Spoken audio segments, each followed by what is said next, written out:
Later, Dato Sri Wan Junaidi will talk about it, but our agreement has been amended. Our agreement, you know how many times, our constitution, you know how many times it's been amended up to now, the last 50 years, until 2013 when Barisan Nasional lost the two-third majority. Without two-third majority, you cannot amend it.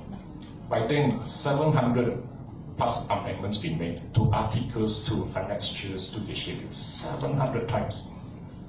60 overviews to amend the constitution. That is our birth certificates, it's laid down our names, our birth rights, everything. They amend it 700 times. So imagine that. What are we? Are we still in the original form as stated inside the MA 63, annexed inside here? The draft constitution is gone beyond recognition. Yeah. So our aim here, by saying is there's this question of MA 63. Is it still valid? Yes. Is it enforceable? I will not give you the answer. You can think and argue about it and read up more and find out more. After Singapore withdrew from Malaysia in 1965, a key component of an agreement, a key party has withdrawn. Has it not been a fundamental change of circumstances to make an agreement not valid?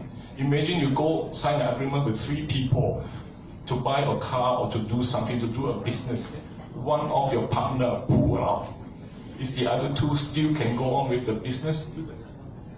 Simple answer is there should be a renegotiation. And you know what's the biggest consequences of that? The real tragedy to Sarawak and Sabah when Singapore pulled out. Singapore, Sarawak and Sabah were supposed to have more than 1/3 of the parliamentary as a check on Malaya having a free hand to amend the constitution. When Singapore left, the 15 MPs was not given to Sarawak and Sabah, it was just being cancelled. From then on, the balance tilted to Malaya having a two-third majority. That actually is a real tragedy. But you don't see the people of Sarawak and Sabah really educated to take to the street and protest against the whole thing like Hong Kong people did the last few days. We are not educated. Don't blame our forefathers for not knowing. They are not aware of the rights. And in 1966, there was actually an emergency declared by the federal government applicable to Sarawak only. 1966, 3 years later, basically to remove the chief minister at that time, Stephen Kamau. Basically, constitutional crisis. Then the countrywide 1969 emergency that lasted until 2011. No one noticed that the emergency was around for the last 40 years. No one make a noise until the former Prime Minister decided to cancel it. The consequences of that cancellation also come into effect. The OMO is what Sharifah Hasidah has mentioned. And you know the consequence of the 1969 emergency is to deal with the race riots in Kuala Lumpur. Sarawak has no clue about it. We have nothing, we are peaceful. And what did they do in 1969, a few months later? They passed the emergency Ordinance Order number 7, taking our continental shelf, extending the Continental Shelf Act 1966 as applicable to Malaya, extending to Sarawak and Sabah, reducing our land to 3 nautical miles instead of 300 miles, as what Hasidah has mentioned. The Sarawak original boundary, reduce it and give back 297 nautical miles to Malaya. Therein lies our wealth.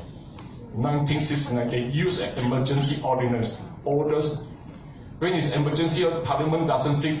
The executive is one person, the Prime Minister. He signed that order and took away 99% of our land by that one order. And using an emergency ordinance, what has it got to do with the land of oil in Sarawak when the risk rise in KL? That's the question. And finally, of course, with all the breaches and non-compliance of the IGC report, the conventions, with all the amendments in our constitutions, is it valid or not? That legal questions to a lawyer, to a legal student is easy to write. You can get very good marks, you can argue, you know what is the answer. But unfortunately, in real life, in real situation, it is not a legal question. It is about political rights, political power, awareness, standing in your corner. The answer actually lies in politics, where power is.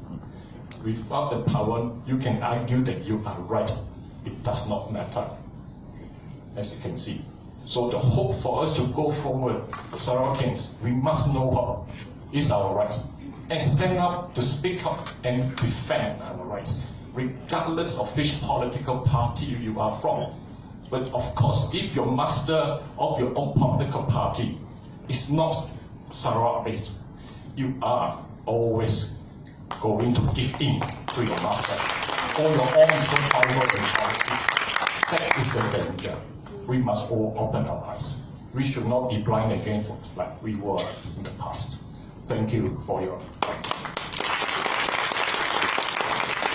you very much, Mr. Ramadan, for that.